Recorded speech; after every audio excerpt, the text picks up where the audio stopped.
వాడిపోయిన వాటిలో రాలిపోవునవి ఎన్నో, సుగంధ భరిత పరిమళాలను వెదజల్లి ఏ పుష్పములు శ్రీహరి పాదాల చెంత చేరునో, సుగంధ భరిత పరిమళాలను వెదజల్లి ఏ పుష్పములను స్వాతంత్ర లక్ష్మి పాదాలను చేరునో, సుగంధ భరిత పరిమళాలను వెదజల్లి భారతమాత పాదాలను చేరునో, ఆ పుష్పముల జన్మ సార్థకము, ఆ పుష్పముల జన్మ సాఫల్యము. ఆయన చెప్పిన మరాఠీ కవిత్వము ఆశుగా తెలుగులో 4 మాటలు తీసుకుంది. అయితే అలాంటి కవిత్వంతో దేశం మొత్తాన్ని కూడా హిందుత్వ సిద్ధాంతానికి జోడించినటువంటి హిందుత్వ సిద్ధాంతకర్త, నిత్య స్మరణీయులు, ఆజన్మ దేశభక్తులు, సంఘ సంస్కర్త, ఇలా అనేక కోణాలుగా సావర్కర్ని మనము అధ్యయనం చేయవచ్చు. ఆయన కాలం చేసి ఇన్ని సంవత్సరాలు అయిన తర్వాత కూడా ఆయన స్మరిస్తున్నామంటే కారణము ఆయన జీవన పుష్పం కూడా భారతమాత పాదాల చెంత చేత పుష్పం. అది వాడిపోయింది కాదు, రాలిపోయింది కాదు. ఆయన రాసుకున్నటువంటి కవిత్వములో జీవన పుష్పం వల్ల ఆయన జీవితం సర్వస్వం కూడా భారతమాతకు సమర్పించినటువంటి వ్యక్తి. సావర్కర్ ఆజన్మ దేశభక్తుడు. అసలు వాళ్ళ కుటుంబం సర్వస్వం, కుటుంబం సర్వస్వము కూడా భారతదేశం కోసమే సమర్పించినటువంటి జీవితాలు వాళ్ళు.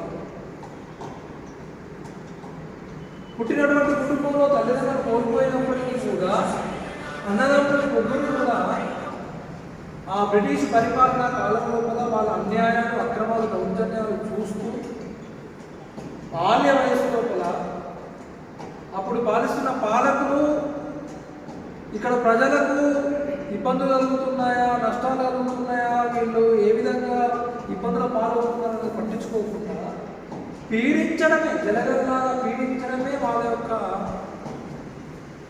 నిత్య కృత్యం. తరాలు పట్టుకొని వచ్చిన వాళ్ళు రాజులు అయ్యి మనల్ని పరిపాలించేది. వాళ్ళు చేసిన కృత్యాలు ఎన్ని అంటే దేగువ్యాధి తాండవం చేస్తున్నది. కానీ ప్రజలందరూ కూడా పన్నులు కట్టమని చెప్పేసి వేధించారు. అలాంటి సమయంలో వేధిస్తున్నటువంటి ఆంగ్లేయుల అధికారులను ఒకే కుటుంబంలో పుట్టినటువంటి చాపేకర్ సోదరులను పిలువబడేటువంటి 2 అన్నదమ్ములు ఆ ఆంగ్లేయ అధికారిని కాల్చి చంపిస్తారు. అది వార్తాపత్రికలో చదివినటువంటి సావర్కర్ సోదరులు కూడా 8-9 సంవత్సరాల వయసు. ఆ వయసులో వాళ్ళు 3 సోదరులు, గణేష్ దామోదర సావర్కర్, వినాయక దామోదర సావర్కర్, నారాయణ దామోదర సావర్కర్, ఈ 3 కూడా వాళ్ళ ఇంట్లో ఉన్నటువంటి అష్టభుజామాత అమ్మవారి ముందుకు వెళ్ళి చేతి లోపల హారతి వెలిగించుకొని, మీరు ప్రారంభం చేసినటువంటి ఈ విప్లవ అగ్ని కొనసాగించడానికి మేమున్నాం, మీ బలిదానమైనటువంటి మీ యొక్క అడుగుజాడ లోపల మేము నడుస్తామని చెప్పేసి ఒక భావావేశంతో 3 అన్నదమ్ములు కూడా ప్రతిజ్ఞ చేశారు. ప్రతిజ్ఞ చేసినట్టుగానే పాఠశాలలో కూడా మిత్రమేళ, అభినవ భారత్ ఇలాంటి పేర్లు పెట్టుకొని భారతదేశంలో ఉన్నటువంటి ఆ విద్యార్థులు, యువకులు, ఖచ్చితంగా యువకులను అందరినీ కూడా కలిపి విదేశీ వస్తువులను బహిష్కరించడం, విదేశీ వస్త్రాల దహనం, వందే మాతరం అనేటువంటి మంత్రాన్ని అందరి గుండెలకు చేర్చడం, ఇలా ఆ కుటుంబం కూడా దేశభక్తితో స్వతంత్ర ఉద్యమంలో పాల్గొంది. వాళ్ళది ఎంత త్యాగం అంటే ఇవాళ మనం ఇలాంటి ఒక ఆశా పరిస్థితుల్లో కూడా పనిచేయడానికి మన లోపల ఎన్ని అడ్డంకులు ఏర్పడుతుంటాయంటే అనేక ఆటంకాలు వస్తున్నాయి. కానీ వాళ్ళ కుటుంబమే త్యాగం చేసి అర్థం చేసుకోవాలి. ఇవాళ ఇంట్లో ఒకరు పని చేస్తేనే మిగతా నెలలో వాళ్ళు అంటూ ఉంటారు ఏం పోతావులే, ఏమొస్తుంది. కానీ ఆ రోజు ఏం రాకపోయినా నిస్వార్థంగా దేశం కోసమే కుటుంబం త్యాగం చేసింది. అది వినగంటలేదు. ఇంతటి త్యాగం అంటే ముగ్గురు కూడా 2 అండమాన్ జైల్లో శిక్షణ అనుభవించింది. 3వ వాడు చిన్నవాడు అల్లర్లు జరిగినప్పుడు ఆ అల్లర్ల లోపల అతను కొట్టి చంపేస్తుంది. ఎవ్వరికి తెలియనటువంటి సంఘటన.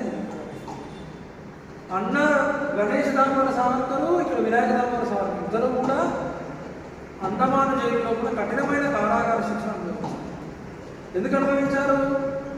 ఇతడు ఇక్కడ పాలిస్తున్న ఆంధ్ర ప్రభుత్వానికి వ్యతిరేకంగా యువకులందరూ తయారు చేశారు. ఇక్కడ విద్యాభ్యాసం అయిన తర్వాత ఇక్కడ ఉన్న వాళ్ళే కాదు, విదేశాలకు వెళ్ళి విదేశాల్లో చదువు పేరుతో వెళ్ళి లండన్లో వెళ్ళి ఇక్కడ ఆంగ్లేయ రాజధానిలో కూడా లాదవడం వరకు అందరూ వెళ్ళేవాళ్ళు. మనం అనుకుంటున్నాం వాళ్ళంతా చదువులేకపోయినట్టు కాదు. అక్కడికి వెళ్ళి అక్కడ ఆంగ్ల ప్రభుత్వానికి వ్యతిరేకంగా అక్కడ ఆంగ్లేయ అధికారులను చంపడానికి అక్కడ ఇండియా హౌస్ అనేది ఒకటి ప్రారంభం చేసి ఆ ఇండియా హౌస్ కేంద్రంగా విప్లవ కార్యకలాపాలను విస్తృతం చేసింది.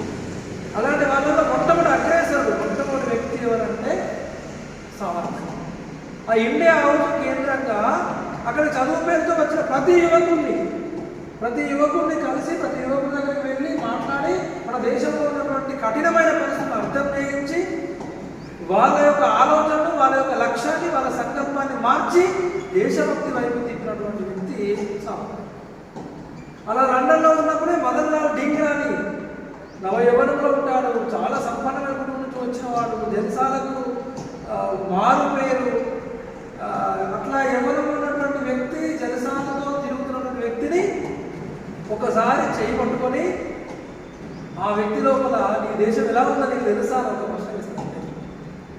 ఒక్కసారి అతనిలో ఆలోచన వస్తుంది. ఇండియా చేయి పట్టుకొని లాక్కొని వెళ్ళి ఆ గదిలో ఉన్నటువంటి అక్కడ ఉన్నటువంటి ఫోటో చూపెడతాడు. ఈ ఫోటో చూసావా నువ్వు అంటే ఇప్పుడే చూస్తున్నా. నువ్వు అందంగా ఉన్నావా, ఆ ఫోటోలో ఉన్న వ్యక్తి అందంగా ఉన్నావా? అంటే అసలు మదన్ లాల్ డింగ్రా ఎట్లా పడితే చాలా స్మార్ట్. కానీ ఆ స్మార్ట్గా ఉన్న వ్యక్తికి సావర్కర్ ఇంకో స్మార్ట్ పెట్టింది. ఎవరు ఆ స్మార్ట్ అంటే కాషాయ బట్టలు ధరించుకున్నాడు, ప్రపంచం మొత్తాన్ని తన వాణితోటి తన వాక్కుతోటి తీసుకున్నాడు. చూస్తాను కానీ నిజంగా ఈయన నాకన్నా అందంగా ఉన్నాడు. ఆయన వివేకానందుడు. ఆయన